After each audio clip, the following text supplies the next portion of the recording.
नाही असे मोठी जाल पसरलं म्हणजे माझा मग काही उपाय झालाच नाही. आता तरी गेलं ना राग. छे अशा साखर पसरण्याला मी आजपर्यंत पुष्कळ वेळा फसले आहे. तर आता आपणास चांगली शिक्षा झाल्यापासून माझा काही राग जायचा नाही. प्रिय, मग शिक्षा देण्याला उशीर का करते? सर्व तुझ्या स्वाधीन आहे पहा. आता माणसाने काय बोलावे बाई. प्रिय, विनाकारण रागावून आपल्याला व दुसऱ्याला त्रास देण्यात काय बरे सुख आहे? हे पहा, काही दिवस लग्नाच्या गडबडीत व काही दिवस सुभद्रेच्या प्रकृतीच्या धांदलीत मला कुणीकडेच जायला जमले नाही. आपणाला कितीशी लग्नाची गडबड व प्रकृतीची धांदल होती मला दिसत होते. असो, बरीच गोष्ट निघाली. मला त्याविषयी थोडे बोलायचे होते.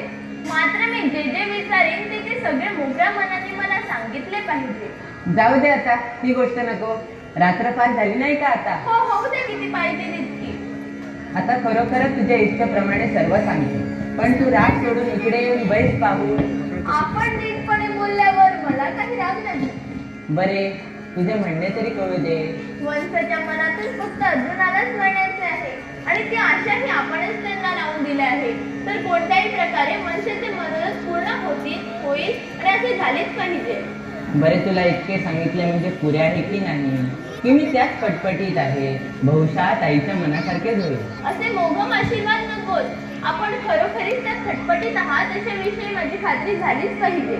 आता कसे बरे करावे हे मोठे लचांड आहे. तिला सांगावे तरी कठीण, न सांगावे तरी कठीण. का विचार कसला चालला आहे? एखादी लोणकडी थाप मनातून द्यायची असेल. तिला आपल्या मसलतीत घ्यायची. कदाचित हिच्यापासूनही प्रसंगी उपयोग होण्याचा संभव आहे. प्रिय, आता तुला मी सर्व सांगतो, पण ते फार गुप्त राहिले पाहिजे. नाहीतर स्त्री जाती स्वभावास अनुसरून जर का ते तू बाहेर फोडलेस तर फजितीला पारावार लागेल.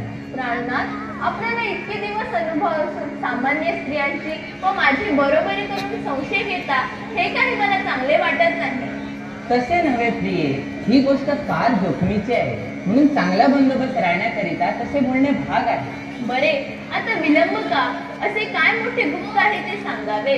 तुझा कान पुढे कर म्हणजे सांगतो. छे असे होईल तरी कसे? मला नाही खरे वाटत. अगं खोटे नव्हे प्रिये, तोच तो. नीट पहा म्हणजे तूही ओळखशील. सारे खरे, पण त्याला आता लग्न कसे करता येईल? समजलीस? महाराज, माझी सर्व काळजी दूर झाली. हे काय मला ठाऊक, मी व्यर्थ आपणास दोष दिला. त्याची क्षमा केली पाहिजे.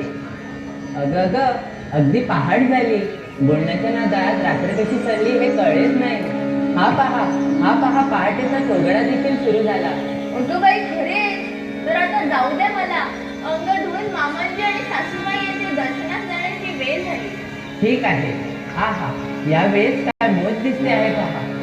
प्रिये पहा